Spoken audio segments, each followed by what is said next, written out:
This is PBA champion Kyle Troop, and you're listening to Straight Up 5 with Johnny Petraglia Jr. As you know, JP Jr. used to be introduced as the sexiest man in bowling, and now the world. But he doesn't have the best hair in the world. I do. Sorry, bud, but you know the deal. Pick it out. Fear the fro, baby. Welcome to Straight Up 5 with Johnny Petraglia Jr. A hard-hitting, in-depth, cutting-edge look into the world of bowling. This podcast will not only cover all things bowling, but will also give you a raw look into real-life issues. You'll get unfettered access into the mind of one of the most gifted bowlers of this or any other generation.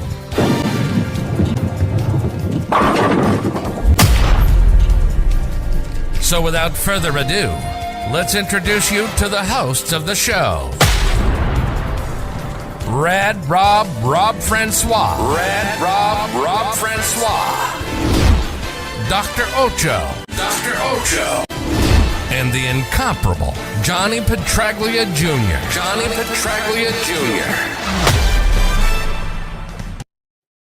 Hey guys, and welcome back to Straight Up 5 with Johnny Petraglia Jr. Nico Pujar is here. Welcome, Nico. Welcome everyone here on YouTube and Johnny's Facebook page, as well as my Twitter page at Rad Rob Gaming, our show page at Straight Up 5 Podcast, and at Rad Rob Radio Network on Twitter, or X, whatever they call it now. This is episode number 99. Did I mention who I am? I am your host, Rad Rob Francois. That's correct. That is my name. I hit the wrong button. I sure do. Let's introduce our first well, they're both in the same place. So here's Ocho and Johnny. See, I didn't do at all. See, isn't that good? Hi, guys. You're muted, dumbass. Okay, I see your guns, but I can't hear your... I can't hear you! You're muted! Fucking ass. All right, I'll just carry on the show by myself. You guys just sit there and look retarded. Hey, everybody. Randy Santel here, Atlas with Atlas and Juice Promotions and proud owner of FoodChallenges.com. Extra excited to be here today. I'm going to take on this bowling podcast with Johnny Petraglia Jr. That's an inside joke, by the way. It is very... Boys and girls, I have no idea what he's talking about, but I'm backing him with it. Pleasure to see everybody again. And it's a pleasure to be here for our 99th episode. And we're canceled after this week, by the way. Just so everybody knows, there will be no one other episode. No one, yeah, it doesn't matter. Brian Hara, Nico, Ricky Smith, what's up, guys? What's up, Johnny? What's up, Oj? Good to have you guys here. It's great to be here, Rob. P-Cow. Greatness, other than Ocho, we have Mrs. Ocho and little Gabriella doing some work right behind us. It's going to be another great show and a great night, and very premature thank you to everybody that's here tonight, and looking forward to a great show. Derek Michaud. That's obviously the nugget that's really excited that we just started. Yeah, of course. She's the biggest fan of the show. We have a lot to cover. There's a lot has happened in the last week. Let's start with the opening round of the 2024 PBA Players Championship. Round 2 is going on right now as we speak on Bowl.tv. You can watch that after you watch this show, as you can watch anything on Bowl TV in their archives at any time. But we appreciate y'all being here. Johnny, we have the first round results today. 6 games of qualifying. Any surprises that are in the top 24 right now? Surprise, no. I'm surprised about a couple other things other than who's in the top 24. But contrary to normal, Johnny, I have actually a lot of positives to say about the opening of the PBA Tour season. Okay.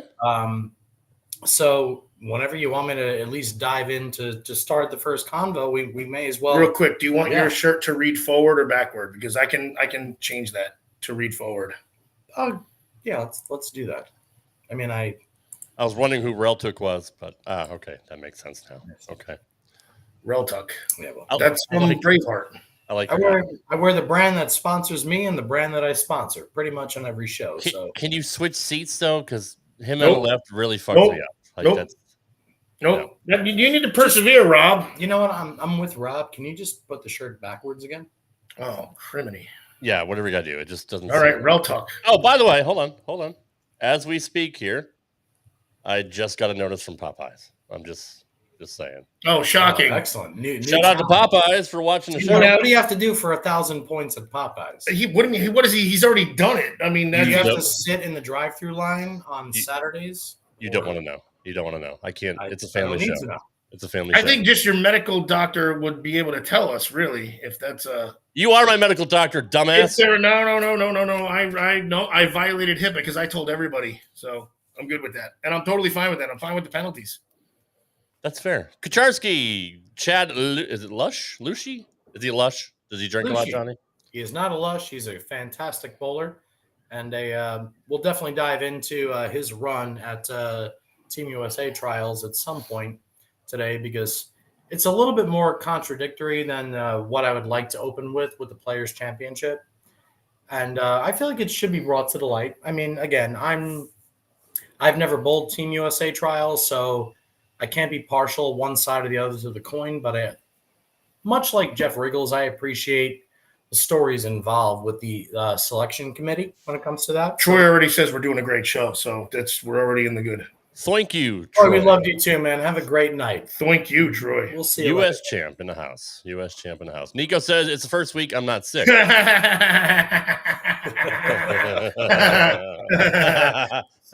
the inside true, joke though. is now an outside joke because it's become factual evidence. That's true. Just Johnny, say, Nico. what is a Cortez Schneck and why should we be watching him? Is that a real question? No, it really is. I have no idea who that is. It's a really weird name. I thought that was on the chat. Is that your way of leading into the Players Championship in Wichita at good old North Rock Lanes? It is. He's in second place right now. He threw a 300 his first game. That's Threw a 300 his first game twice. Cortez was not in the main field and bowled 300 the first game, or it may not be the first game, but Cortez bowled 300 in the PTQ as well as game one of the tournament. So, and the reason I'm going to leave it here, I'm not going to go nuts on Cortez because the big picture of at least the story I have in my brain about the players is way different. But Cortez is one of the best players on the planet and one of the best future stars the sport has to offer. And it's only fitting that he not only made it through the PTQ, but is also performing the way that he usually performs when it comes to the tournament field. So hats off to Cortez on a pair of 300s to open up the 2024 PBA season. And sounds like the story's set almost for this guy. You know, like you have to do a little bit, and then all of a sudden you just ramp it up, and boom, here he is. Sure. And I mean, he's already been on television once, and he'll be on television plenty more times. And contrary to the new norm, he's a standard bowler. Granted, he's got a very high rev rate, high ball speed, but one arm and 2 fingers in the finger holes and 1 in the thumb hole. So it's pretty cool to see another Bill O'Neill, Mike Fagan, Francois Lavoie, Chris Prather, Andrew Anderson type bowler kicking ass outside the new norm of two-handed bowling.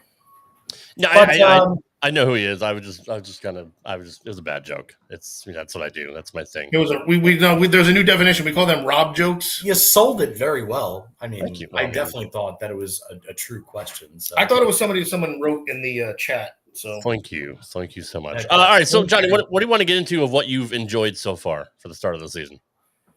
All right, so I did for all of our viewers and for Ocho, because I didn't say this to Ocho, I definitely spoke with Rob about this before the top of the show. What up, Chuck?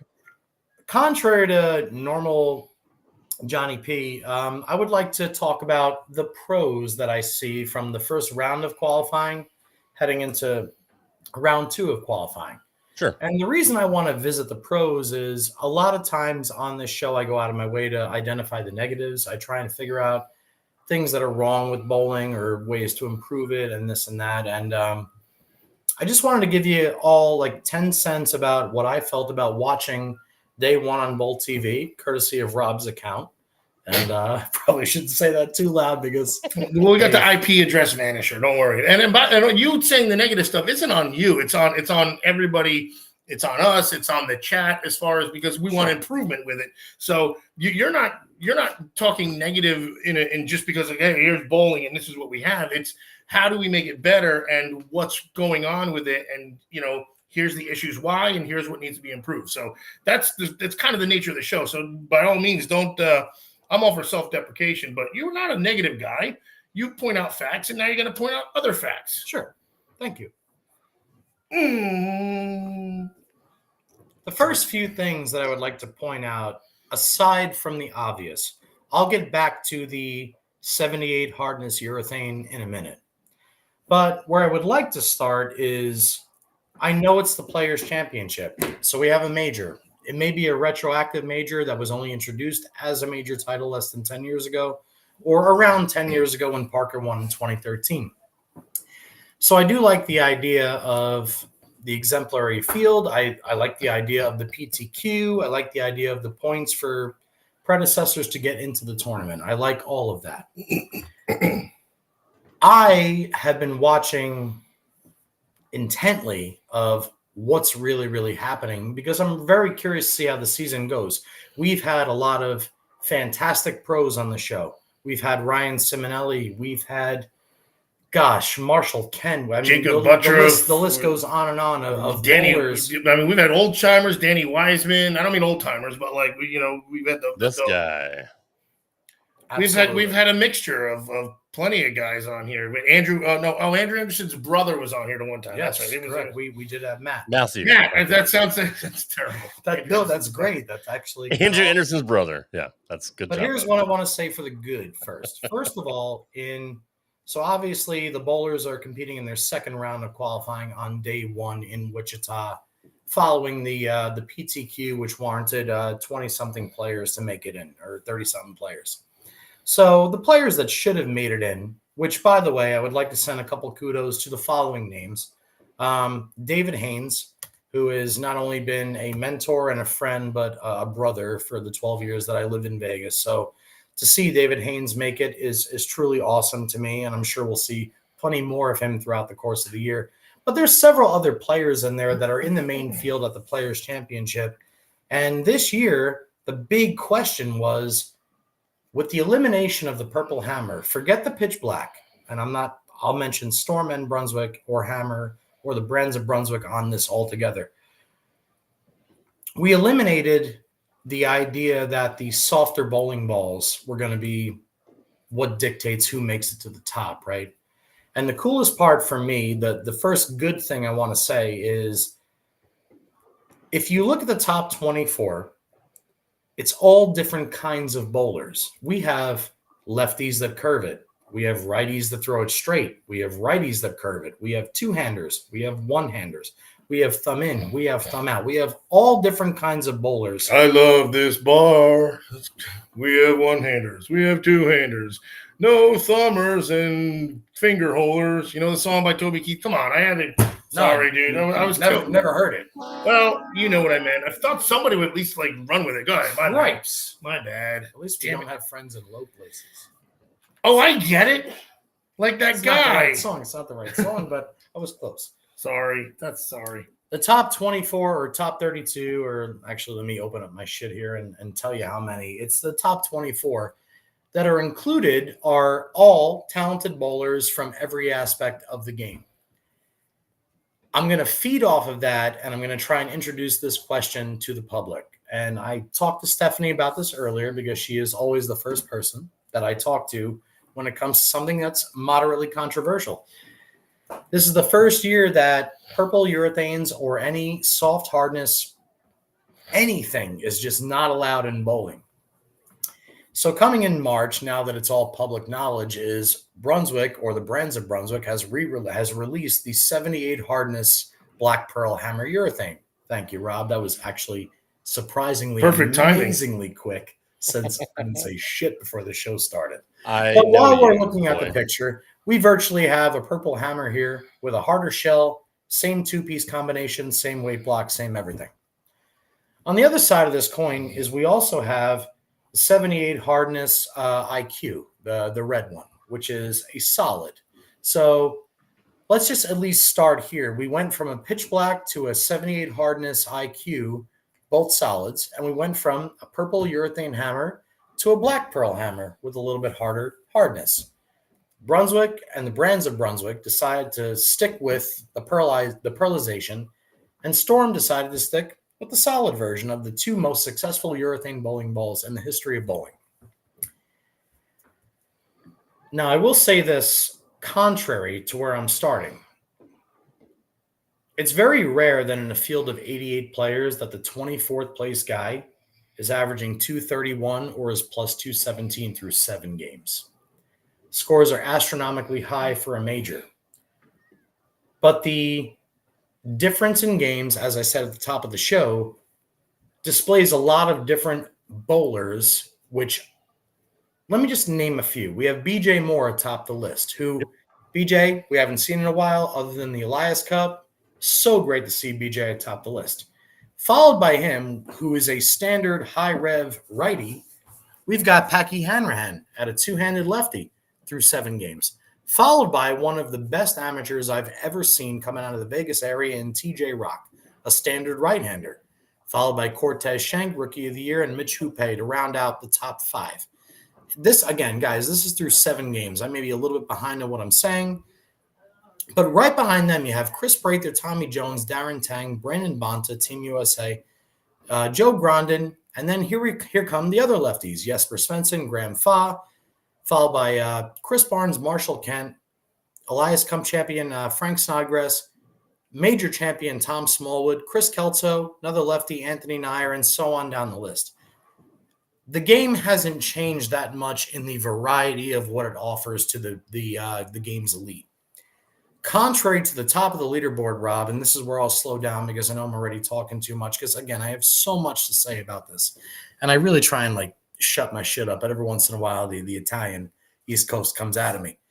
You also have some of the greatest bowlers in the world at the bottom of this list.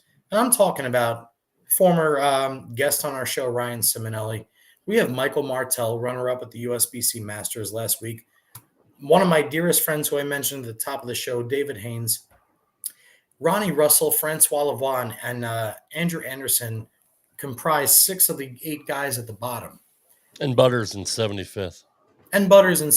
So the big question at the top of the PBA season was what was going to be different once these new balls were introduced. And watching the show today, in the early going, it didn't look that much different to me.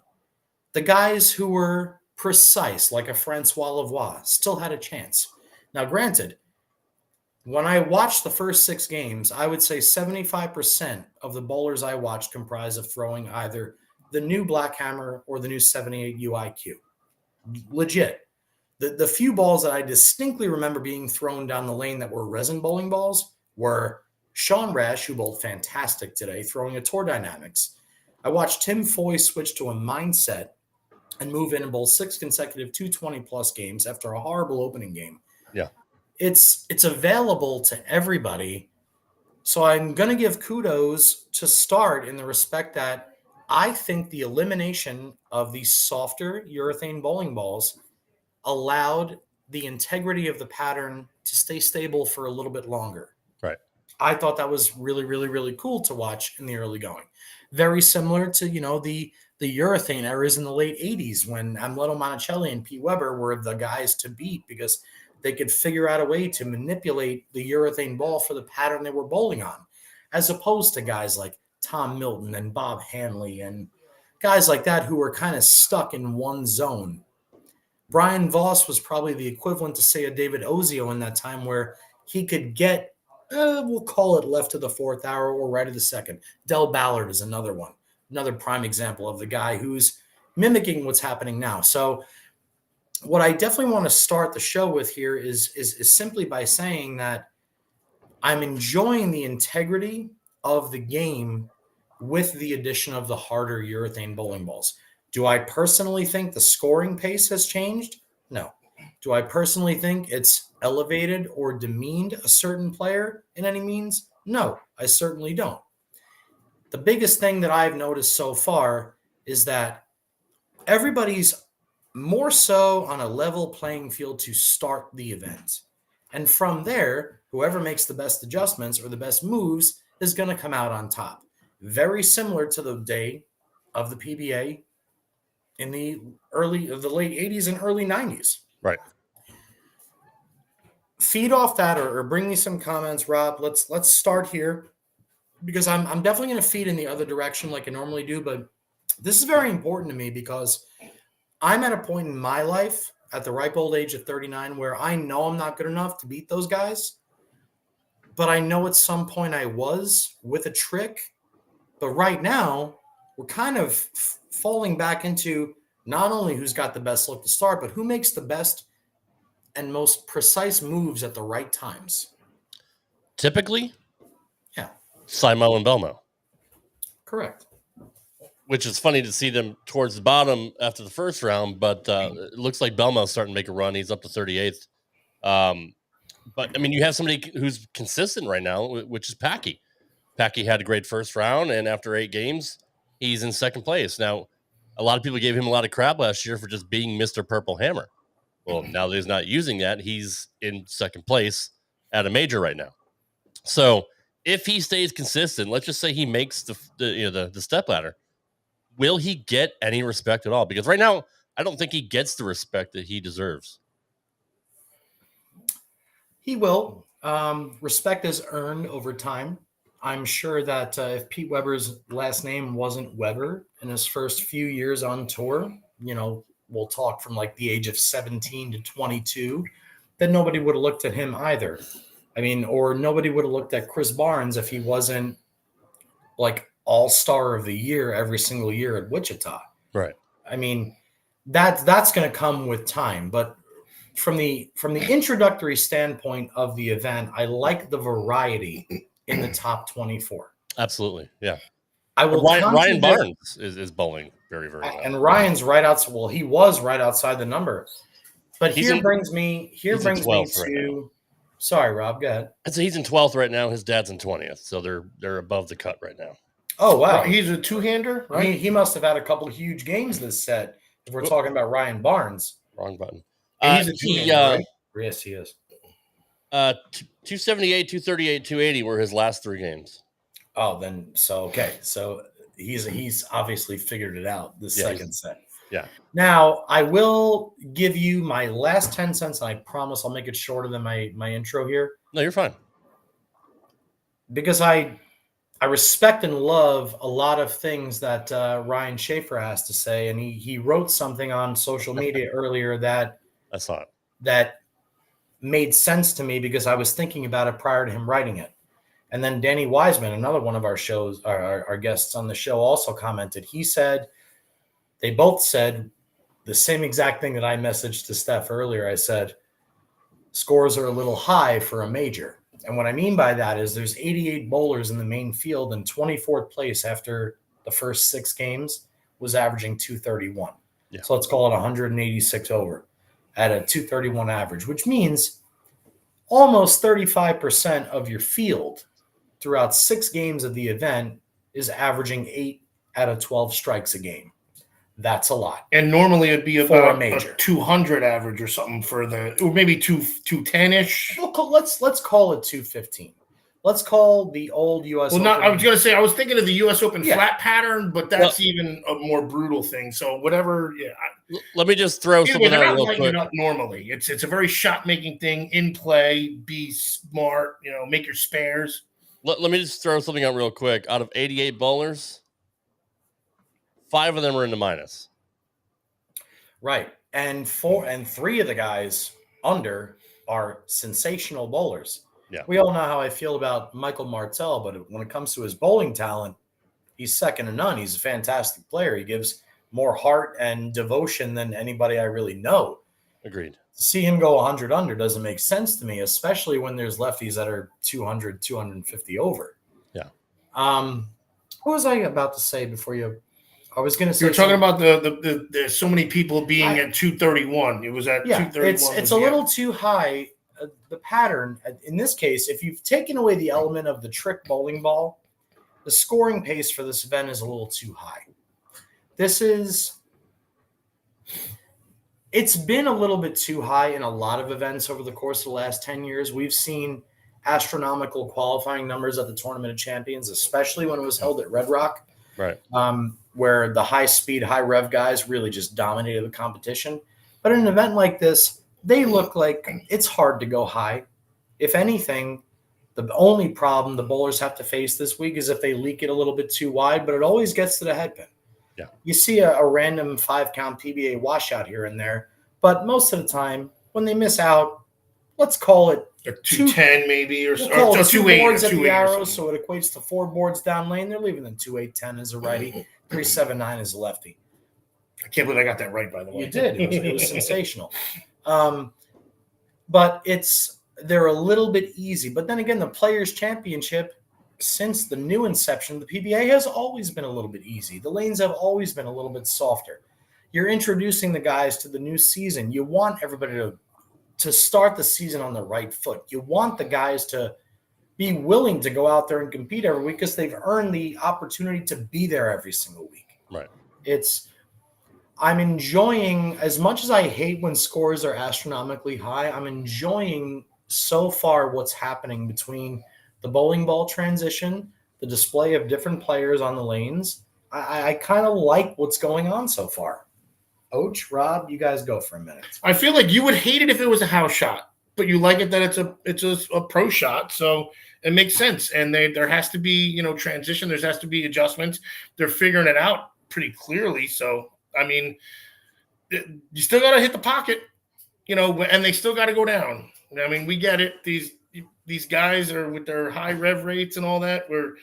We're more likely to get a strike than not, but eventually, I mean, the shot was put down for a reason. So if they said house pattern, I'd be like, that's absurd. So I can't really chime in much more than that. It's the 38-foot Wayne Webb pattern. What does that mean to you, Johnny? When they name these patterns after, legends of the sport, is there any particular reason? Is it something that they bowled on, in their heyday, or what's? I don't know what's behind naming these patterns. Sure, I'll give you at least to the best of my insider knowledge that I had, because my dad's one of those name patterns. First off, middle of the road when you come to length in the bowling world is 37 to 40 feet. If you put out a bowling pattern that's somewhere between those numbers in length, pretty much everybody that bowls has an opportunity to get to the pocket. Contrary to that, in the earlier years, when the PBA would put out, say, the shark pattern, and it was 47 feet and OB outside of, say, the second arrow, right, you have to be a little bit more reliant on speed control and rev rate. When they put out cheetah at 35 feet, the guys who had no hand, the guys who were really, really good at going up the lane, typically kicked ass. So, like for the rev guys would gutter a lot because they're throwing it out so far to the one, or they wouldn't be able to get in the angle, comfortably. It'd be too steep coming back, or right. There's always been a variable in most patterns that can dictate who's going to be at the top throughout the course of the tournament, right? Does that make sense? Like, yeah, Rob, no, for sure. Rob, you're a lower rev lefty that likes to play closer to the track or the gutter. So you would fare better on a tournament. If you and I, Rob, being left-handers, if we only had resin bowling balls in our bags and we were on 35 feet, you would beat me. I think you would beat me.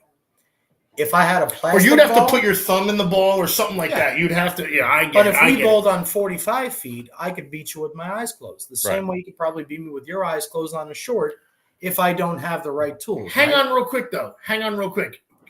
Not a knock on you, Rob. I'm trying to think of it in like a better term, a bowling term. Could he beat you every game in an 8-game block, or would it be 5-3 you? You know what I'm saying? Like, because at this point, because I know Rob's not bowling, I'd beat him 5-3. I think he would agree with that. But of course, so I get what you're saying. Like, because just for the chat and the audience, Rob isn't beating Johnny because it's a cheetah pattern. He can beat him in a game. He can beat him in 3 games, just in an extended play when Johnny can tinker, figure things out. Then Sure. Of course, then that's I just want to throw that in because it's like beating Tiger Woods in one golf hole. He could hit one off the hosel and hit 3 off the tee, and maybe I'll par it, and he's got double bogey. I beat Tiger Woods. No, I didn't. I beat him in one golf hole. And you'll lose by 35 strokes. And I feel like that's kind of how one bowling game would be in comparison when you do that. So that's why I only wanted to mention that part. It wasn't a knock, Rob. You know that. No, I know. But, I mean, bowling is funny because literally anybody can beat anybody on any certain game. Doesn't matter what skill level. Well, maybe it does. Skill level might have a little bit to do with it. The finals are that one-on-one, and it's only those 12 shots. That's the only thing. We say, like, you got to have 48 games to get there, and then but the finals is your one chance to shine, and your 30 minutes for the public. And maybe that's better. Which, you know what, guys, is very similar to the Olympics. Right. Yeah. You think Michael Phelps just got in the pool right before the Olympics and decided he was I'm going to start swimming. Yeah, that's true. That's a lot of years and a lot of hours every single Simone Biles. Same thing in gymnastics. Best example that we've had in the show, in the history of the show. That's what makes the Olympics so great is you only get to see this much of, let's call it 10 years of preparation. A late start on a 100-meter dash, and like you're in 5th place, even though you were designed to win everything. A tenth of a second. Yeah, right, for sure. 100%. But bowling is such a wonderful sport that even the best in the world can throw 150 or 140 in a tournament. Like, you look at the best basketball players in the world, how many of them can shoot free throws all day or shoot 3-pointers all day? Doesn't matter what court they're on, doesn't matter what stadium they're in. They're going to be pretty consistent. And pro golfers aren't shooting 94. On golf too. Golf has so many different variables. That's why we kind of talk about golf a lot on this show because there are a lot of similarities between. It's the closest one to be honest, really. Right. Because baseball doesn't matter where you are. Football, the weather may depend on it playing outside, but bowling and golf, honestly, there's just so many different variables. It doesn't matter how good you are. You're not going to be that consistent typically. Like Tiger was amazing. Like Tiger and Arnold and the greats, like you have to really appreciate what they do to be as good as every single course. To be as good as they were. Like especially Tiger, like in his day was amazing. You could say the same for Walter Ray. You could say the same for Belmo. Like I don't think people appreciate enough how hard it is to do what they did. When there's so many other good players in both sports. I've said that about Tiger, too. I remember one time I was watching him, and then I promise I'll stop. And this woman was like, I'm so tired of him. He just wins all the time. And I'm like, if you only understood how good Jim Furyk, who was the second-ranked golfer in the world at this point, is, and yet he can't sniff him. He got one major, I think, or two. I think he got 2 U.S. Opens. But, like, and he'd win some tournaments if Tiger wasn't in. But, like, these guys were beat before Tiger got to the tee at this, by he got so good. But same course, they got to hit the ball. Anything is still in play. And that's what was amazing about him. The course, dogleg left, dogleg right, didn't matter. The British Open, the U.S. Open. And that's what these patterns, I guess, are supposed to replicate, too, or different courses. But, I mean, Tiger's short game and putting was just stupid, like ridiculous. Where nobody has an advantage. Level. Nobody has an advantage because it's not like I'm hitting the ball 500 yards. No, I'm putting it 30 feet just in the cup. But anyway, so I remember saying, like, if you don't really appreciate, because she didn't know, and it's not her fault, but and thank God I was alive for when I was, because, man, we witnessed the greatest era of golf, I feel like. Maybe not the greatest era because he dominated so much. Would have been fun to see more like with Arnold Palmer, Gary Player, Jack Nicklaus. But shit, now I at least appreciate that too. Anyway, my point was, but like you were saying, Rob, it's understanding how good Simo is, Belmo is. Like these guys, because they make it look so easy, we almost lose the appreciation of like, man, well, look how easy it is for them. If it's easy for them, it ain't easy for us. No, that's a great point. And let me ask you this, Johnny. Are we watching the greatest era of bowling right now? All things considered. We are in our era. We're watching the same thing that the bowlers in the 60s and 70s and early 80s watched with Earl Anthony. We're watching the same greatness that we saw in the late 70s and early 80s with Mark Roth. We're watching the same greatness we watched with Pete Weber.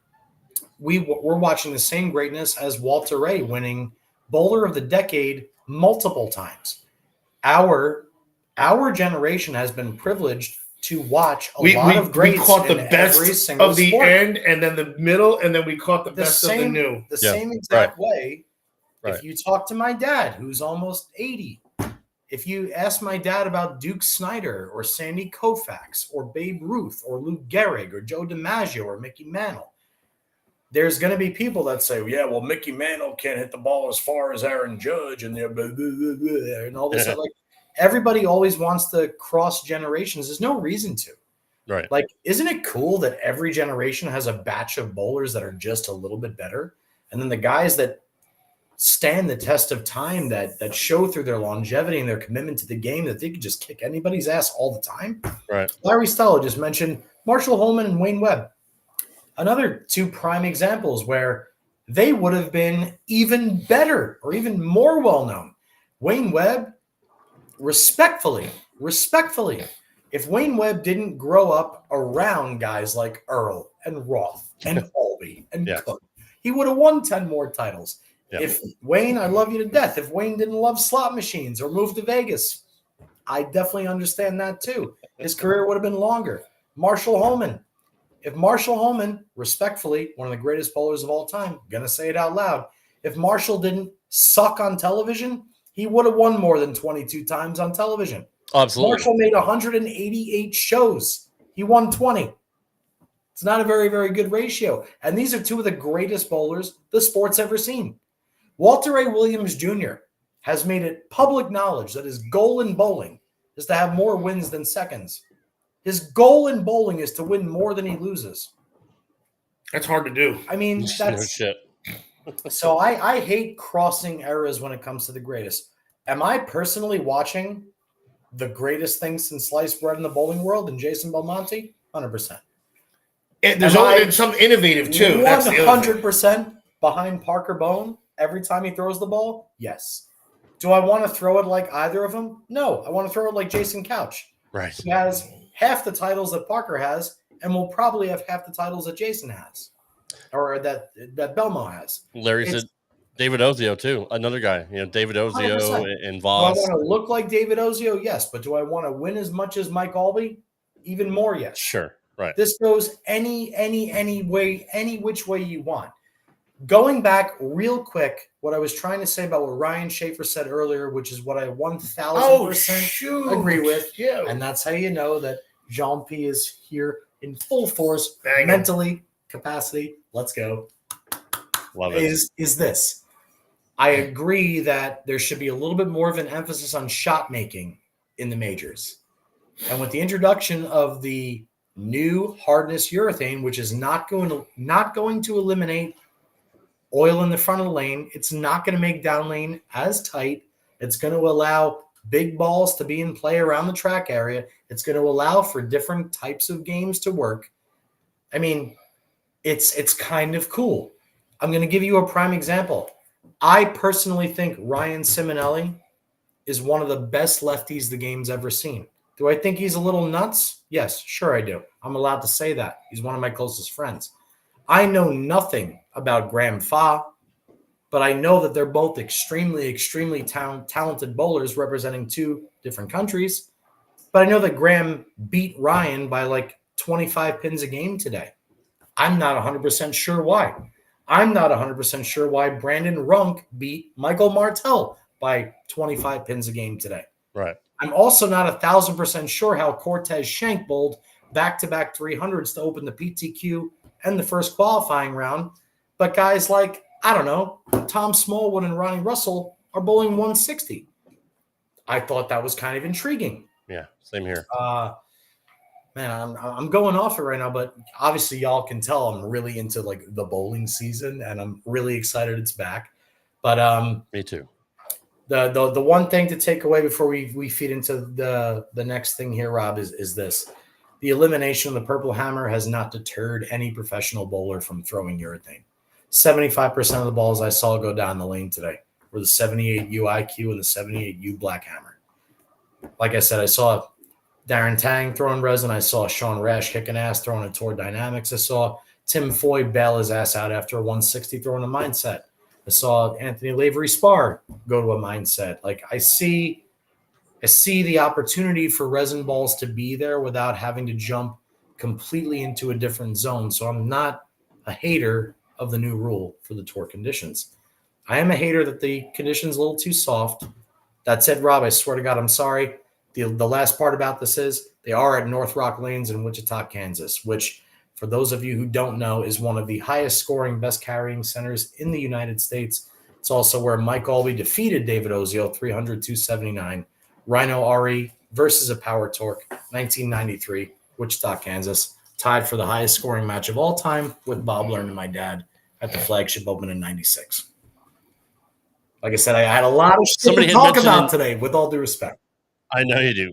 Somebody mentioned in chat earlier that the topography is mostly based on friction. So if you're, I guess, a high rev guy, you won't have any problem getting through the heads and creating that down lane motion. Is that inaccurate?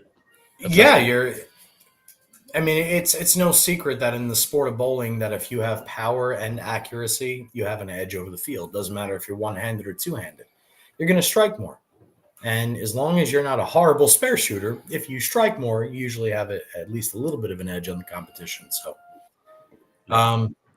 let's talk about the Elite League. I have not followed the Elite League except for last year when the playoffs were like super crazy. Is this the first year that they've actually been having team matches on a weekly stop? Yes. It's also the reason that deterred my dad from, allowed my dad the relaxation in passing the torch to Parker as the coach, and that was my dad's biggest concern, which I kind of understood, is like, with the exception of a few players, say like a Tom Hess or a Parker that will bop into both tours. If you make a league team this year, you're committed to going to all of those stops to compete in just those. So I actually asked Parker on a Monday night at our league at Howell Lanes, I'm like, Parker, between your kids on Team USA, you bowling the full swing on the senior tour, and now managing the Waco Wonders, like, when do you go home and sleep in your own bed?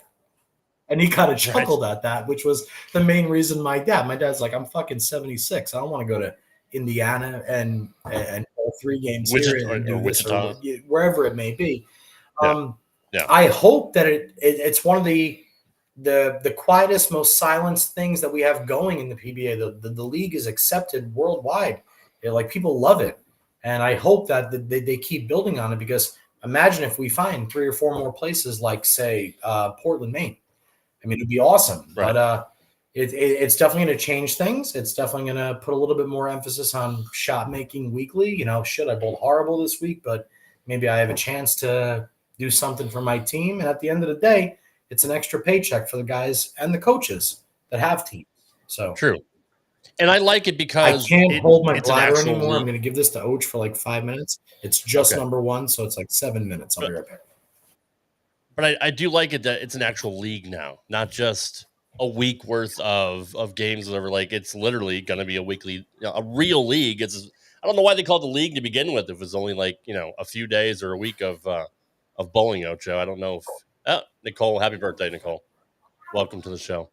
You know what I mean? Ocho, like, it really feels like an actual league. I mean, which also would mean, like, again, you don't have just one game you can bowl. There's got to be consistency, and that's why the cream should always rise to the top. And yes, Troy, we're riding the Mason Rudolph consistency, obviously. And hopefully we get rid of Mike Tomlin, because he's a fraud. I don't care. I said it, and everybody knows it. And well, that's besides the point, Troy. I apologize if you're a Tomlin fan, but the guy loses more games against lousy teams than anybody. Back to bowling. The consistency, yes. With the cream doesn't – that's what I was talking about before. Like, when Johnny said, Rob would whoop me on a short pattern, on a cheetah pattern, because he can't face the angle. You would. Again, and it might be 3 straight games. But yet, if it's out of 8, then and that's the thing. That's where, like, they don't – the wins and losses shouldn't carry as much weight like the total pinfall should, which is why it's scored like that. So, but yeah, no, the fact that it's actually a league, and it lets it play out, at least, to see if people can transition properly. And anyways, a little stuffy tonight too. I like the fact that it's yeah, no, I understand. Speaking of which, did you get any snow last week? No, it was supposed to be. It was just rain and Just rain, a whole lot It of was rain. weird, Last night, right? a whole lot of wind. I had the tarps down. I Yeah. had my survival packs ready because Ocho's a survivalist, as you know. That's right. You know, with extra outlets and charge compressors and everything, we're ready to go. And But watching the Baltimore game last week, like, it was pouring balls there, and I'm like, man, can you imagine if that was snow? and Rudolph went 18 of 20, Troy. He did. 18 of 20 in that torrential downpour and hit Deontay Johnson in that freaking window. Anyways, you know, I was okay with But then you go to New England, signing, and but then as soon as I saw him play, I said, boy, that was a bad signing. But then you go to Gillette in Foxborough, and it was snow. No, So that was our local game too with the Jets. So, but anyways, no, we didn't get anything. We just heavy winds. And but you know, wins with Ocho, like they literally avoid me. It's almost like vortex style. They go right around me because I just have to do one of these, and they're like, True. "My bad, I'm gonna go take down some other house." Speaking of which, they had a tornado in Panama City Beach, Florida, which obviously in the South, especially in Florida, you typically get hurricanes. Very unlikely that you get a tornado in that kind of climate with the way the air pressure is and all that. They just got hit by a hurricane like 2 or 3 years ago. So there's a lot of devastation. Damn. That's a big tourist place down there in the Gulf Shore, but it's just weird. The weather's been very, very weird. It's going to snow here in Tennessee on Monday, and they're looking for 6 inches, which is going to shut down the entire goddamn state. So yeah. Plus, now your wife's going to know what 6 inches really is. I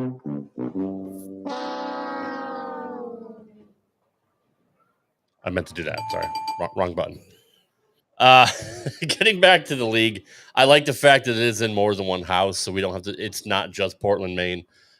So it'll be good to see. Like you said, the cream will rise to the top, but we might have some interesting results here as the league goes on. And I'm sure Johnny will have something to say about that. No, I always wonder if someone even knows more enough about like even if it's like the bowling alleys that they go to, and they're gonna like, well, those are lefty houses, or so, you know what I mean? Because there's always going to be somebody who thinks they have the insider knowledge, and you're like, man, can you just let these guys do their thing? Like, come on.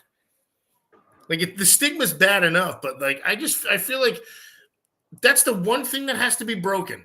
That's all. Agreed. Getting back to football, because goddamn, getting back to football on a bowling. I wish we did a football show as well as a bowling show because I love both sports. Josh Allen throws a pick every game. He could throw 10 picks. He's still going to win the game. They're still going to win. It's crazy, right? I think it's 11 games in a row that he's thrown a pick. At least one pick. Look, it's not going to be a blowout, I don't think, because the Steelers are going to be able to run the ball. It's bad weather. It's going to be, I think 20 to 30 degrees, but the wind is going to kick up. So that's going to keep the game on the ground. Steelers will have a shot. Maybe the game will be close, and then Josh Allen's going to freaking be all world. Josh Allen can throw the ball through the wind. He can throw the ball underwater if he wants to. That's how good the guy is. And you can't tackle him. You literally cannot Big tackle Ben, him. Like, 3.3. He is, but way more. 8.8. Right. Johnny, talking about the league, we like the fact that it's actually it's an actual league now since it's going to be weekly. I never understood why they call it a league if it was only going to be a few days or a week of bowling. And now we get to see it in multiple houses. So it's going to be interesting to see who rises to the top and who does well. Like Ocho was saying, maybe next week will be a lefty house or the following will be a righty house. Hey, it's look, going to be man, fun to watch. The cool thing about that to me is bowling in general, no matter what anybody says week to week about the left or the right or this and that, bowling as a whole has distributed titles where they are deserved. For instance, the winningest bowler of all time, Walter Ray, is right-handed. The greatest bowler in the world right now is two-handed. Second greatest bowler in the world is two-handed. The guy who's right on their coattails that bowled 300 earlier today, EJ, is a high rev righty. Yeah. We also have Parker Bone at 60, still kicking ass. We have Jacob Buttroff, the most unconventional left-hander there is. We've got a two-hander in Jesper. We've got a two-hander in Packy. Bowling, as we know it today, legitimately allows any player from any walk of life to do whatever the hell they want and be successful. Same thing with the women. Doesn't matter if you're Jordan Richard, falling back the fourth arrow. Doesn't matter if you're Verity Crawley, which is basically, to me, David Ozio on the women's side. Doesn't matter if you're Shannon Pluhowski, which is Earl Anthony. Doesn't matter if you're Liz Johnson, who's Norm Duke. Every single bowler on tour has the ability to be successful right now in their own realm. And I think that's very, very sexy. I think it's very cool. I think it's awesome. So I love the idea that we are engaging everybody and allowing them to do what they want to do when they do it. So the idea of the league crossing the country is you're appealing to every single bowler. You're appealing to two-handers, traditionalists, one-handers, thumb in, thumb out, righty, lefty, male, female. It doesn't matter what you are, who you are, and where you are. There's going to be a place in the country that they visit in the league that people are going to root for certain kinds of players. It's just the nature of the beast. That's very, very cool to me. I think it's awesome. I mean, don't you? Wouldn't you, as a bowling fan, want to know that you get to watch 4 teams, 24 of your favorite bowlers bowl in a head-to-head match in your hometown city throughout the course of the season? It's fantastic. I really take away a hell of a lot more pros than I traditionally do with cons when it comes to what the PBA is trying to instill this year. I think it's awesome. Sure, just like anything else, no matter what you do or where you go, there's always going to be, well, there's this, there's that. The scores are too high. They're too much lopsided. This, when it's all said and done, it balances out. And as the Waco Wonders proved this last year, anybody can beat anybody in this sport, especially when it comes to match play.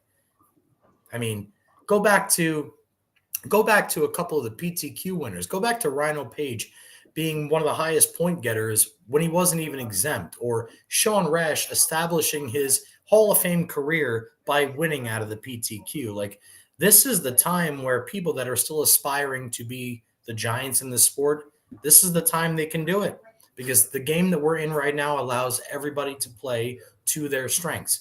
You may have to alter it a little bit here and there, but you're still going to come out on top in the end if you dedicate just a little bit more time than the guy next to you.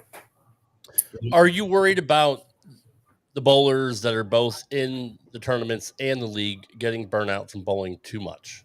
I personally don't, because when I'm involved in something, I'm involved wholeheartedly and fully.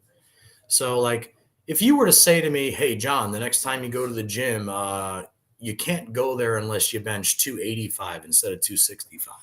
I'm still going to go and try and bench 285. It's still in my nature to try and eclipse what I've previously done, right?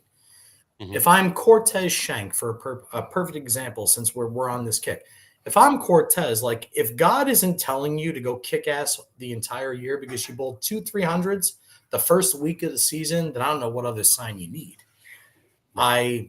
On the flip side of that, I look at guys like Ryan Simonelli and Michael Martell, who are not only sensational bowlers, but also established players. They're having a bad week. They'll figure it out. Ryan will drill a ball that hooks a little bit sooner, or Mike will learn how to kick his hand out of it a little bit more. And we're going to see the same guys in there at some point.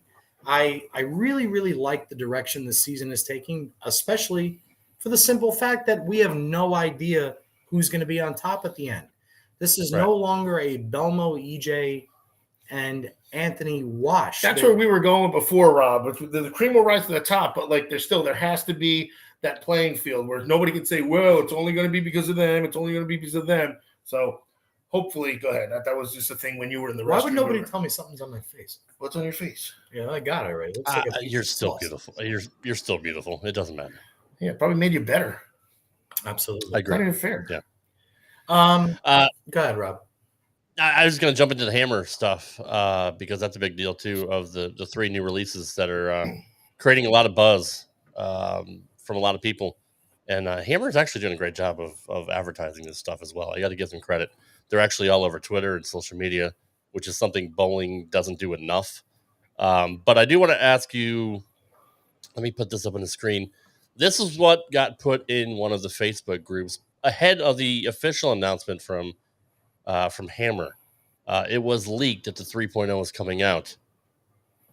I'm not going to say, I'm almost positive you don't know who would do that, but what would give somebody, Why would they do that? Why would somebody want to leak that announcement out ahead of time? Because some people in this world are just fucked up, Rob.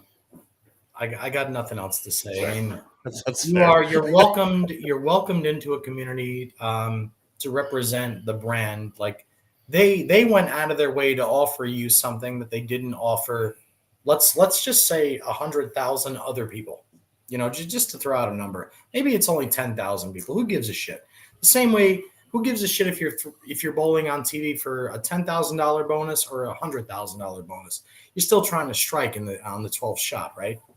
I think that sometimes people are just really, really looking for recognition and really want to be noticed, so they go out of their way to do something that they know will get it for them. I think it was ugly and shitty, but it's been handled appropriately. That we can't do anything else about that. But I will say, in regards to that bowling ball, is HK22 one of the most deadly cover stocks the bowling industry has ever seen. Comprised as a combination with the gas mask core of the Widow line, which has been dominant since, let's call it 2004 or 5, since Doug Kent kicked ass with it at the Masters and had his incredible year of winning 2 majors. It's going to be another great ball, just like every ball that comes out nowadays, no matter what the manufacturer, who makes it, where it's made. Every bowling ball that comes out nowadays suits somebody to some extent.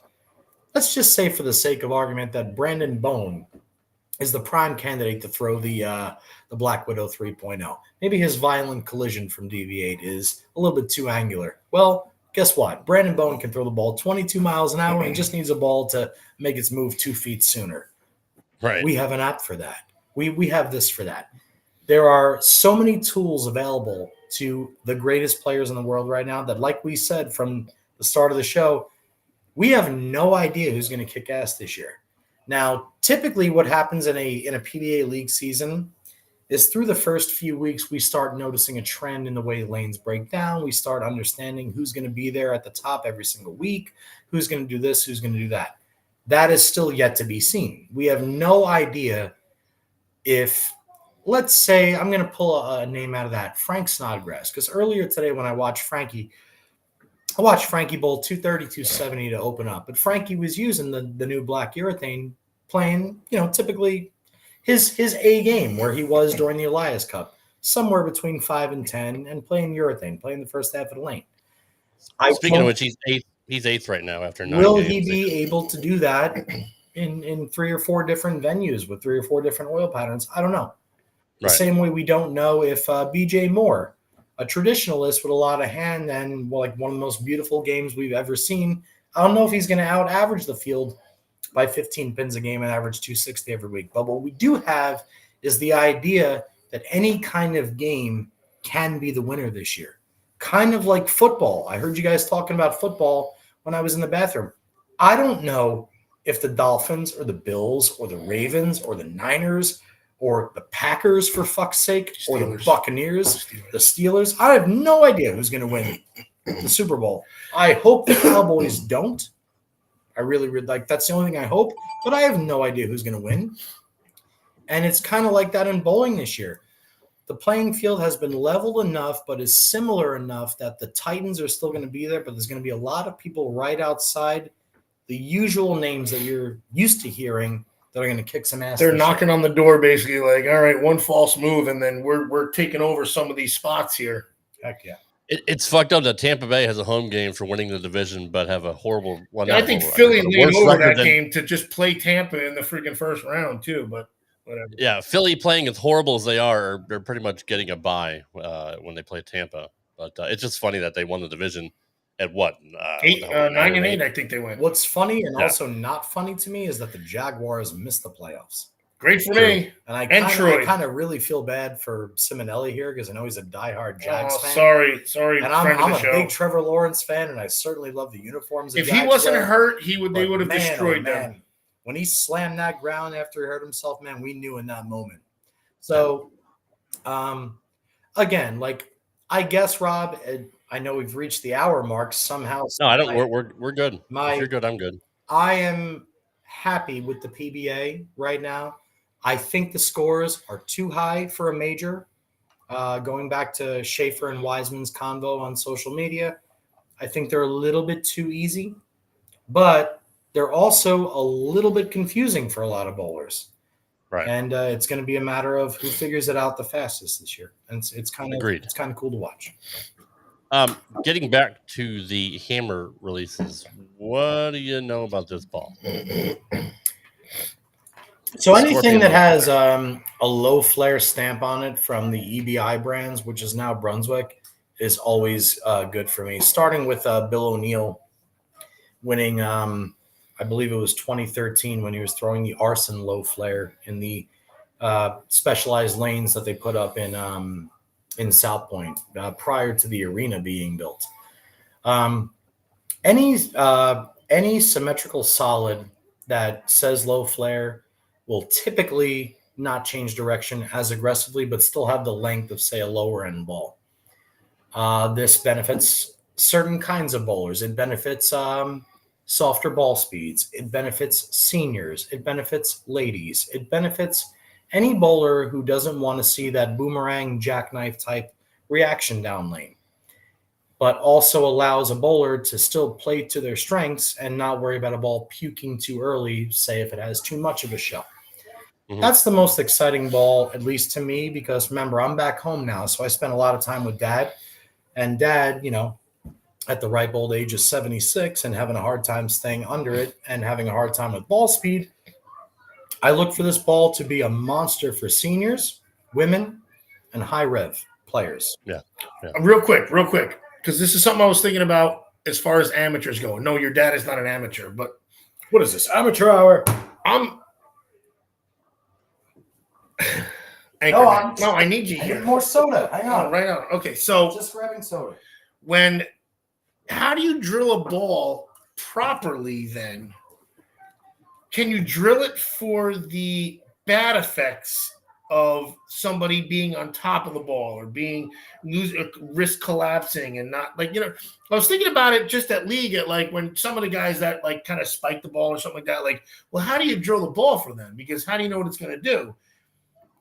Or is it just guesswork? Now, again, for pros, clearly the way they throw it, the way the rev is, the way the ball turns, the way it faces, they can drill it accordingly. So there's got to be, I feel like it's got to be harder for the pro shop guy when somebody who used to throw the ball spectacularly now simply can't.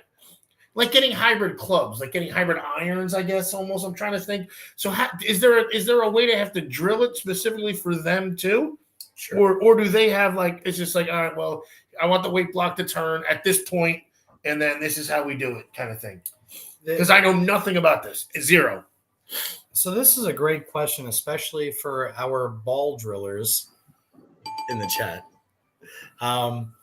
I'll give you my 10 cents, and then anybody that drills bowling balls could probably give me theirs as well to see if we're on the same page or if we see it slightly differently. I'll start with me. I'm the best person to use here.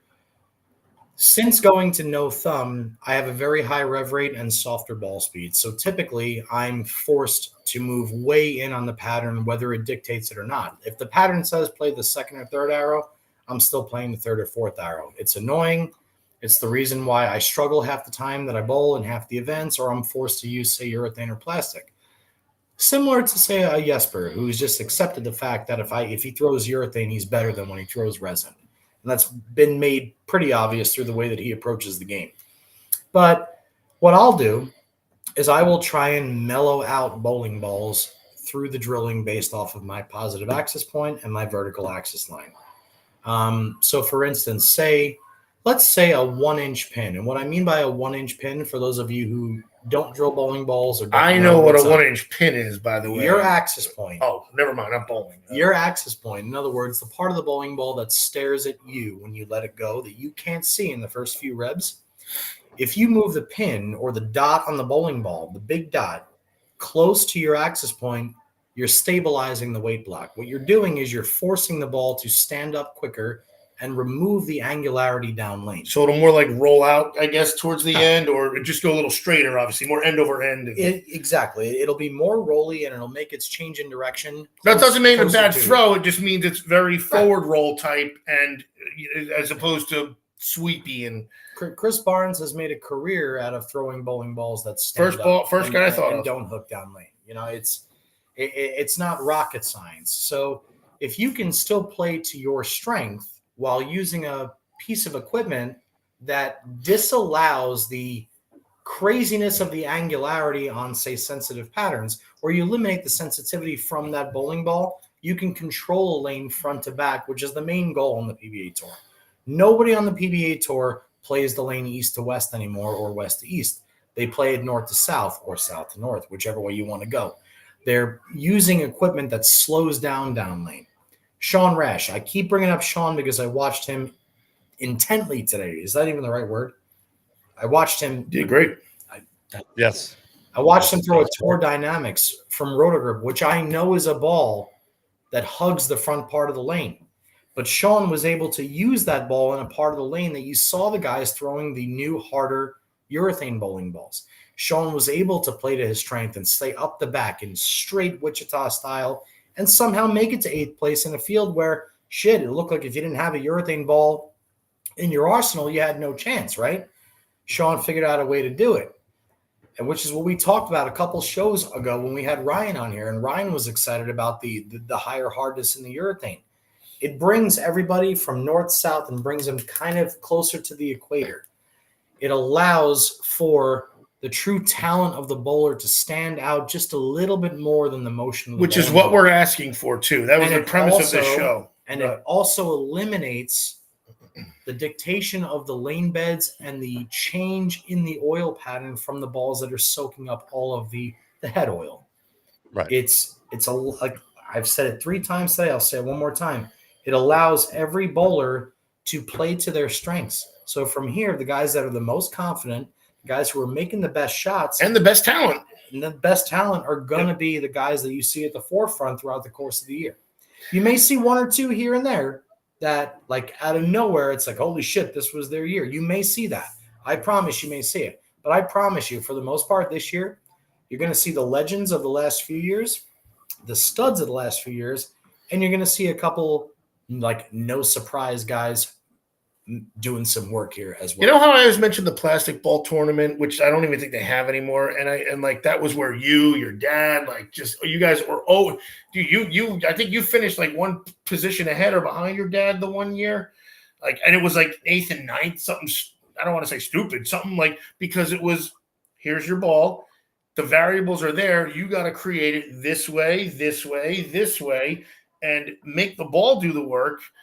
And it's the Indian and not the arrow. It's not standing in your same spot saying, I'm going to drill something that's going to hook a little way. And I feel like that what he's saying is that's a little more what should happen in this league, in this league this year. Not to that extreme, but like it'll let the talent rise to the top, not the manufacturer or the. It's terrible to say because no, and you're right, but again, here's the flip side. When the guys go to the home run derby in baseball, they know that every single pitch is going to be 75 miles an hour up the gut. It's like a house shot. So all they have to do is their swing zone. Time it. Right? That's all they have to do. So for a lot of years on tour, especially since the Purple Hammer and the Pitch Black came out, guys were allowed to get into that swing zone. Mm-hmm. This year, everybody has to think about the swing zone just a little bit differently. Their own, right. Just a little bit. So maybe this year, the guy that can only hit the low outside curve to left field 400 feet, all of a sudden you take that away. Now he's got to learn how to hit it to center. Mm-hmm. Maybe you take the guy who's really, really good at lacing him down the line, and now he's got to learn how to hit him opposite field. But it's enough for the elite or the guys to figure it out. Which, with all due respect, everybody out there they're all is elite. Everybody out there is elite. Everybody had to earn their spot in the PTQ. Everybody had to earn points to even be competing in the Players Championship this week. Everybody out there doesn't want to be doing anything else than what they're doing right now, and that's fucking bowl for a living, which for people like me, washed up has-beens, that's all I ever wanted to. I'm just a little bit behind the curve. But now I want to see all of these people out there do work with what's being presented to them, because for once, I'm actually saying the PBA is trying to engage the general public and make this a goddamn sport for once. Again, it's very, very cool to me. I'm very happy with the PBA right now. What I'm not happy with is Chad Murphy and the USBC. Good. Fuck him. Did you have a chance to read his State of the Union address that came out It'd be today? like asking me to read anything that Joe Biden writes. Or Warren. Why the fuck would I go out of my way to read what Chad has to say? Would you like me to breeze through a little bit of what he said, or do you just want to? You may as well. I mean, okay. I'll scoot over for this. Ocho's probably noticeably a little bit like deterred from this conversation. I'm okay with it. He said, let's start with the membership, where we continue to see a growth trend. 2020 to 2021, 850,000 members. Obviously, COVID probably had a lot to do with that. 2021 to 2022, 1,053,000. And 22 and 23 was 1,093,000. So there is an uptick in membership. I mean, can you really claim that big of an uptick when nobody was allowed to fucking do anything during COVID? That's like saying Joe Biden created 600,000 fucking new jobs. No, they just went back to fucking work. Without getting too political, I'll get off the politics now. I mean, it's the same comparison. But since I have no problem talking about my feelings about Chad Murphy, right? Tell him he's still 7 million behind. Like, get the fuck out of here. Right. Fucking worthless piece of shit. Sorry, it's the first time I cursed tonight. Hide your kids, hide your wife, because it's going to get shitty up in here. No, like I said, I got nothing else to say about him or anything he has to say, because people that go out of their way to let the general public know that they only give a shit about themselves, I don't have time for them, man. No, that's fair. No, my dad's dedicated his entire life to caring about other people. So when you give me the opposite end of the spectrum with somebody who only gives a shit about lining their own pockets, granted, I ain't no fucking saint. I'm like not a great person, but I'm also a great person at the same time. At least to have the presence of mind of knowing when I fuck up. Well, you're self-aware. He has no I'm fucking self-aware enough. Yeah. But I'm certainly self-aware enough to know that I'll never say anything nice about Chad Murphy. No. And I mean, what's he going to do? Kick me out of USBC? He already tried last year at Nationals when I showed up in a non-bowling shirt that happened to be a jersey. Go fuck yourself, Chad. I remember that. Here comes Johnny P. Yeah. I love it. Gets fired up here on the Fired Up Sports Network. He just touts his numbers. You know, U.S. Open championships, the teams went from 7,000 to 9,000. The women went from 2,500 to 4,100. Membership dues in these two tournaments make up 90% of their revenue stream. Blah blah blah blah blah blah blah. Like, who gives a fuck? And Rob, I hope they do. I hope that bowling. No, I hope they do too. But I mean, I hope what does that have to do with him? 20 million members by 2030, and I hope to God that Chad is the guy sitting there saying, "Yeah, I did all of this," just so I could fucking pow, like fucking Steve Harvey to the guy that said "cupine" to what follows pork. I just want to fucking slap him on the head. You think you had something to do with this, you rat bastard? Get the fuck out of here. That's insane. Like he's done. What has he actually done to grow the numbers in the last couple of years? Nothing, dude. Nothing at all. Figured out a way to grow the pockets. I think I might be dancing with disaster here, and I certainly don't want to give the company that's given my family food for the last 50 years any problems. So I apologize for shitting once again on the leader of the governing body of we all do it. Riggs did I it. had to throw it in there at least for 10 seconds. Right. And this part of the show is brought to you by Skin Bracer, which smells great. It also cools and tones my skin. Confidence is very sexy, don't you think? Original and cooling blue by Menon. Thanks, Jack Palance. That's fucking great. That was fantastic. What do you think of the new sponsor of the PBA? Pilgrim's Food Company. I don't even know what the fuck they do, but I've never even heard of them. But I respect. What's up with Lumber Liquidators or whoever the fuck was just say sponsoring last year? I respect any sponsor that's throwing their change into the sport of bowling. So I love Pilgrims for the sake of the sport that we all love and like the reason we're all here. So hell yeah. Same way I love Knight Automotive on Kevin McCune's jersey. I know nothing about Knight Automotive, but I love that he's allowed to rock their logo. Like, it's anybody that gives a shit about our sport is okay in my book. So no, it's welcome to have somebody. No, it's welcome to have somebody new that we haven't heard of before. I was just busting their balls. They do have like 55,000 plays across the country, so I mean awesome. that is a cool deal, and they have a deal with the CBS Sports Network. They're going to be broadcasting a fuck ton of bowling this year. Heck yeah, that's awesome. So it's good to see the tour finals that will be on CBS Sports Network. I think there's a few other tournaments will be there as well. But bring that back up. Yeah. Meanwhile, just realized this because I've been gone in Vegas for 12 years. I'm almost positive Steel City Bowl is the home of Lee Sant's Bowler X Bowling Center, which is one of my favorite bowling centers to visit. Absolutely. It's in Bethlehem, PA, close to, well, when I was really excessive into gambling, the local favorite casino. But I think it's awesome. I mean, it's being hosted by a true family that loves bowling, a true bowling area. That's fantastic. Mike Wise says Pilgrim's frozen chicken nuggets are money. I'll have to check that out because you guys know. He knows. I love chicken and you mean you love that chicken from Pilgrims. Love that chicken from Pilgrims. Yes. What else do I have here? Oh, we got to get the imbecile of the week. Oh shit, we have those? Well, I'm gonna have you pick it again. So I have a couple options, but let's roll into it. I like it. It's time for everybody's favorite segment. If you guys don't know how to use a seatbelt, just ring your call button and Tommy will come back there and hit you on the head with a tack hammer. You know, Lloyd, just when I think you couldn't possibly be any dumber. Here's the imbecile of the week. Some people are really fucking stupid. All right, Mr. Petraglia, here is your imbecile of the week. Take it off. I hate that you always bring up this picture, you asshole. There's nothing wrong with Kimberly. Next. For those of you listening on audio, I just threw up a picture of Kimberly Presser, who's always the imbecile of the week. But no, she's not. Don't forget this one, too. The greatest fucking fair ever. The Union County, Illinois Fair. Actually, leave that there for a second. That's... All right. That should be one of the new team logos. It should. It should be. All right. This was on the Hammer Bowling Facebook group.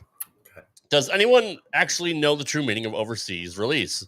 We start seeing these balls offered on ball websites. At first, I thought the ball was released in Korea or Japan overseas, in quotes, but now I'm finding out overseas just means made in Mexico.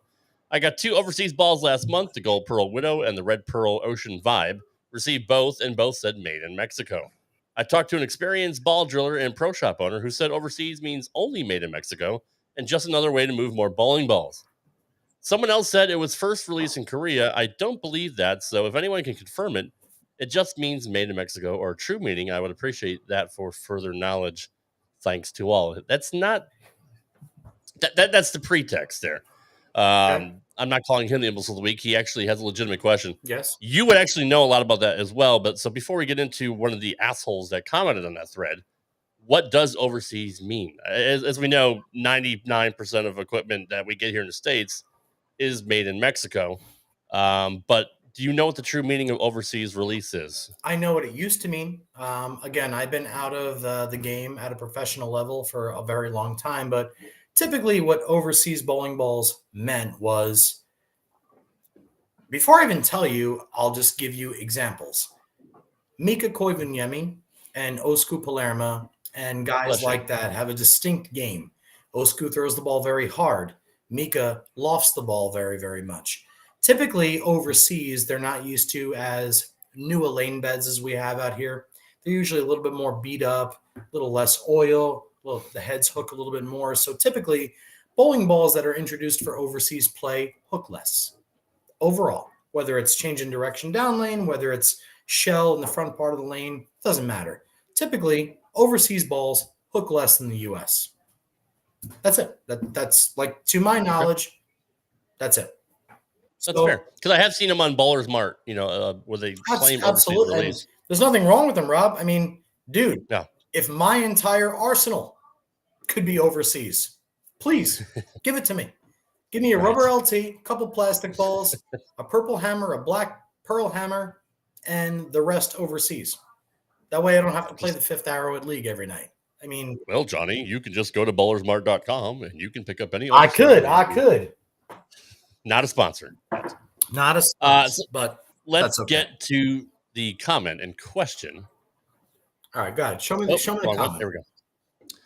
This is from Mike Sador. Stan Friedman, guess reading is hard for you. Mexico and the United States are not separated by seas. There are certain balls that are specifically released in Japan and Korea. Example, Storm Superlock. This ball wasn't a release for the United States. Makes sense.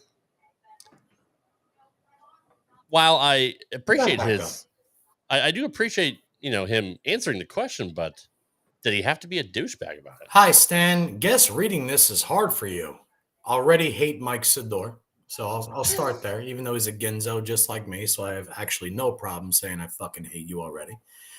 Mexico and the United States are not separated by seas. Before I even go any further, the guy asked the difference between overseas balls and here, right?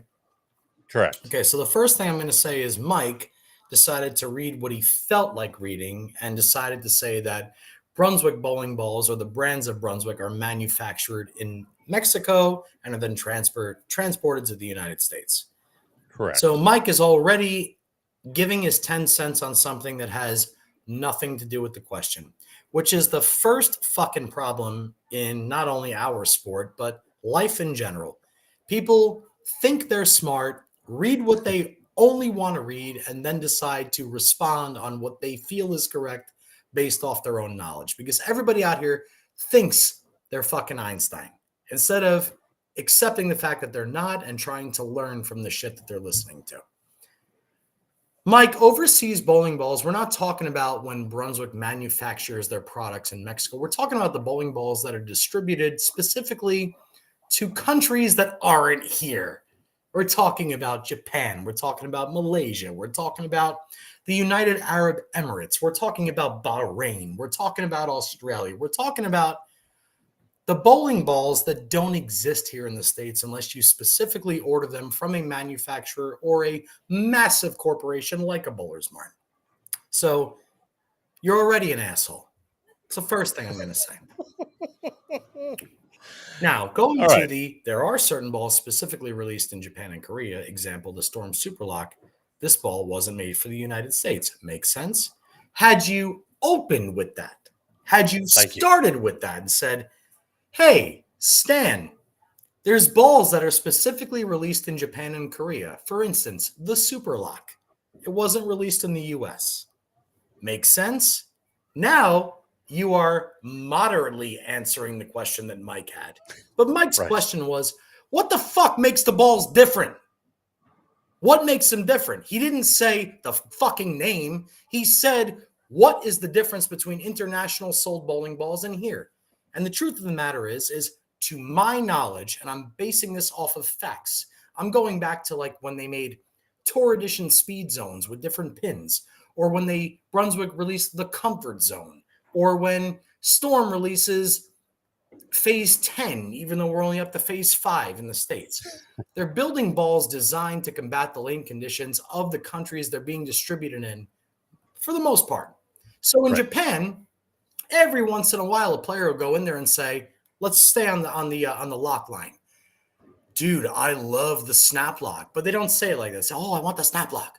They're doing that because they want the snap lock. So they're specifically asking the States to send them a snap lock because they want a ball that hooks more than the super lock, because the super lock doesn't hook as much out there. I'll give you, Rob, I like this one. I like the idea that it's the beginning of this for me. It's read the goddamn guy's question. What is he really looking for the answer for? He didn't go out of his way to write this because he wants to be made fun of or told that his reading is hard for you.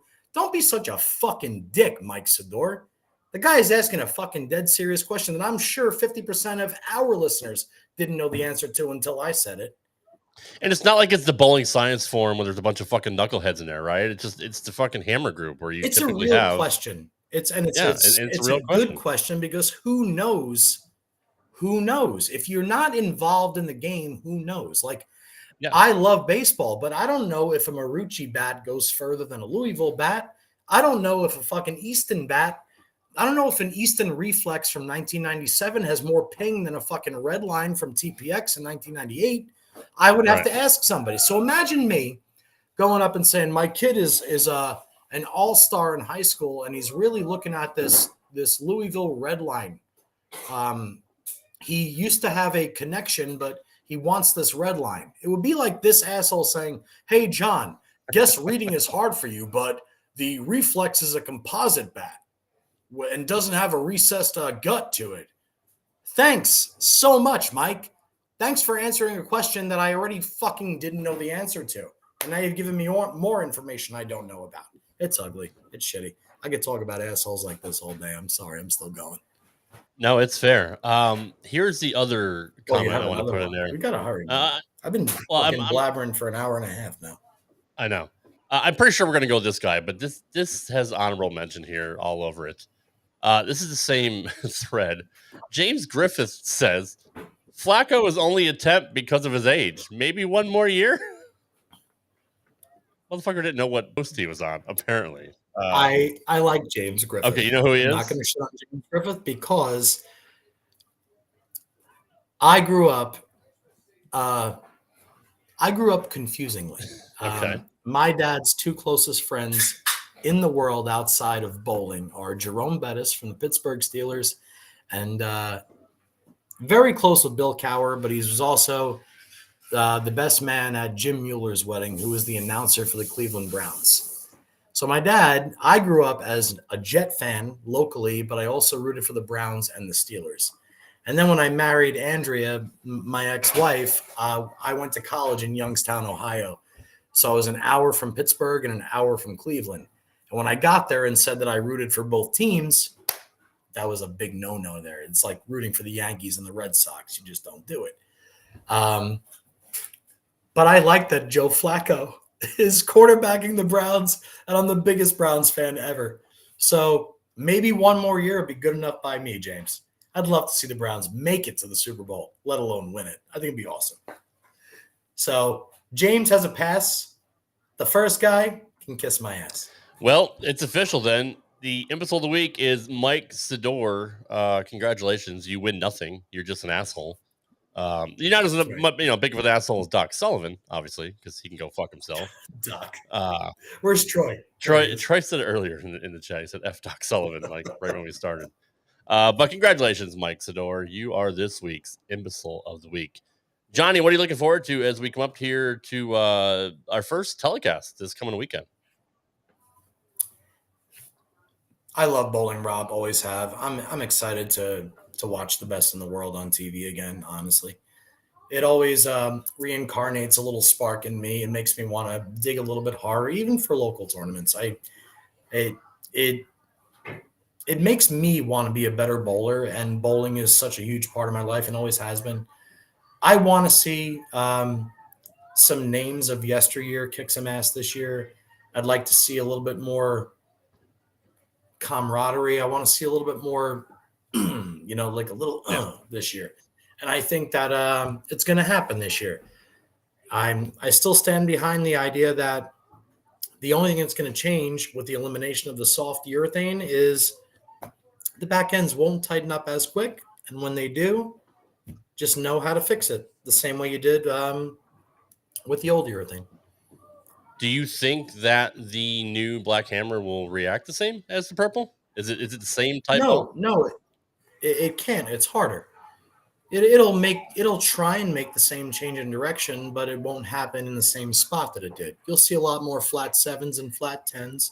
You'll see a lot more 2-8-10, 3-7-9 combinations, but overall, you'll still be allowed to play the lanes pretty close to what you were doing. Mm-hmm. It's more so a speed and direction thing this year, more so. Okay. And do you or like Chuck said, they'll just add a little bit more surface to make it roll as such, or drill, right. multiples rather than sticking by one for, say, 5-6 tournaments. I mean, can you manipulate that ball to give it the same type of angular, Absolutely. It's the same two-piece bowling ball, just with a loud cover stock hardness. But over time, it'll soften up a little bit, and you could now you can hammer the shit out of a 78 hardness with, say, 500 grit or 360 grit, the same way you would have hammered a purple urethane with 1,000 or 500 grit. I like it. What does this mean for the blue? It doesn't matter, right? Like, it depends on the condition. There's 50 fucking balls you can use in a house, but what does that mean for the blue? Was that just like a temporary bridge between the purple and the black, or what do you think about the blue now? The blue will have its place as well. I'll tell you this right now: the blue is a monster on a house shot. Same way, it allows the length of the front. It changes enough direction down lane, and it's playable for anybody. Didn't see many blues being thrown so far this week in Wichita, and we may not see it all year. But there's nothing wrong with the ball. I mean, the rules are different on tour than they are on the regular on the regular circuit. Like, you can still use a purple hammer everywhere else, but you can't use a black hammer. You can't use a purple hammer on tour. So maybe they won't need the blue hammer. And if they do, my guess would be it would be the ball to go to when the black urethane hammer starts to labor down lane, because it'll hook 5 feet sooner, and the change of direction will be somewhat similar. Chuck Ritchie says he was shocked to see that the news weren't actually being used that much. You'll see them more as the season progresses, I think, but I was shocked too to not see them this week. I figured it would have been the ball up when the urethanes went away, at least for the Brands of Brunswick staff. Well, we're excited for Hammer, and I know Troy is too. And congrats to Packy, who signed a deal with Hammer this week, getting away from DV8, which is still part of Brunswick. I mean, it's all the same pocket, but it is good to see him represent a different brand in the Brands of Brunswick. So after his success last year, it was almost a given that he would, change teams like that. But real quick, we just want to let you know that you can be watching all of the Players Championship on bowl.tv this week. One Rob's account. One more question about that, actually, real quick. Wriggles had a question today about the coverage of the Elite League, how they had pretty much every game going on at the same time, and it's kind of hard to focus on. I guess he would rather have them split up. But what did you think of the coverage or the way they're handling the coverage of the league on Bowl TV? I personally don't have a problem with the way they do anything on Bowl TV. They're going out of their way to broadcast everything, all of it to us. If it's too busy in quad screen, you still have the option to switch out of that, right? Yes. We're only talking about the main feed. Yeah. So they're offering multiple options to different brains. I mean, I have no problem with it. Do I think it might be a little bit too busy for certain people? Sure. But those same people that think it's too busy could go and pick whichever stream their favorites are on and go watch it. Then it could always pop back to one channel and see what all the scores Chuck are. said, I think the quad box is a beautiful idea. I don't see a problem. And actually relating to football, getting Sunday Ticket this year through YouTube TV now, you can watch multiple games at one time in a quad box or a triple box, or which you couldn't do with DirecTV, and I've had that for years and years and years. So now, Rob, I will tell you this, since you brought up football. Watching the college football playoff on ESPN2, where they had the commentators in one box and the football game in the other, I'd rather slit my own throat than ever watch that again. Agreed. Yes. It was the most annoying. Why would they want to see the commentators? Worthless, disgusting thing I've ever seen. It was horrible. Yeah. Especially when they brought in Matthew McConaughey. I like him in A Time to Kill. I like him in Angels in the Outfield. I like him in movies. He was in Angels in the Outfield? Yeah, he was fucking Williams in the Outfield. All right. No, I had no idea. I know he was in Dazed and Confused. He was in Dazed and Confused. Watterson. How to Lose a Guy in 10 Days. I mean, we can go on and on. I don't know whose genius idea that was. I don't need to listen to Matthew McConaughey commentating Texas at all. I don't need to see him walking up and down the sidelines with nobody by his side. That was annoying. It was ugly. I do agree. I don't know whose genius idea that was, but that wasn't good. Yeah. Although I will applaud ESPN2 for having Eli and and Peyton on during the year for select games. It was actually more fun to listen to them break down the games and listen to fucking Joe Buck and Troy Aikman, which that speaks for itself. But Bowl.tv has all the action for this week and this year. They're the official TV home of all the qualifying rounds, match play. And Fox will have the top 5, which starts, is it Sunday? Yes, on Sunday. I was just trying to look for it. And they'll also be covering we got the PBA Junior National Championships this weekend as well. That'll be taped on Fox. The PBA's Player Championship Finals will be live on Fox at 4 p.m. on Monday, actually. That's weird, right? People are working during that time. Why the fuck would they? I don't agree with that. For all the good we're saying, that one to me doesn't make sense. Look, it's been tough since we left primetime on ABC, and we've been trying to figure out a way to make it work. Not going to shit on it until there's something to shit on. There's only X amount of dollars in this sport. True. And you got to make do with what you got. It is a holiday, Nico. But definitely not going to knock that I still have to work, Nico, so fuck you. No, I'm just kidding. No, I do have to work on Monday. I'm not one of those that gets MLK Day off, which my wife does, but I don't. So I got to go in, so I'm going to be fucking watching it at work. Spoiler alert. But no, it is weird. Maybe they don't want to get cut by fucking women's basketball. So I mean that was a big deal last year, or NASCAR. So in any event, we're leaving. Johnny's giving me the fucking go home cue. It's time to wrap it up here. Next week is episode 100. Finally, we got there. We're not there yet. Maybe I'll get sick and not fucking show up. But no, episode 100 will be coming up next week. Johnny, do you want to finally give us a tease or a hint, or just tell us who's going to be on there? If I told you we're going to have the winner of this week's Players Championship on the show, would you believe me? No, not at all. All right, then I have no idea. That's fair. That's a good tease because I wasn't expecting that. So if you can make that happen, that would be fantastic. Thank you, Troy, as well. Troy, U.S. champ in the house, always here every week. Big supporter of our show. We love you guys. We really do. We had a good crowd tonight. We're up to like 50 something at one point watching our stream. So good deal. Ocho, the guns are. I don't know how you do it, man. I really don't know how you do it. Never worked out in his life. It's amazing. We'll see you guys next week for episode 100. We're gonna have some surprises for you guys, and some surprises that Johnny No Show don't know about that I know about, but I won't give you any info. We'll have to find out next week. Welcome to the Gun Shows. This is Chuck Ritchie. We all have a ticket. See you next week, guys. Good night, and fuck you, Doc Sullivan.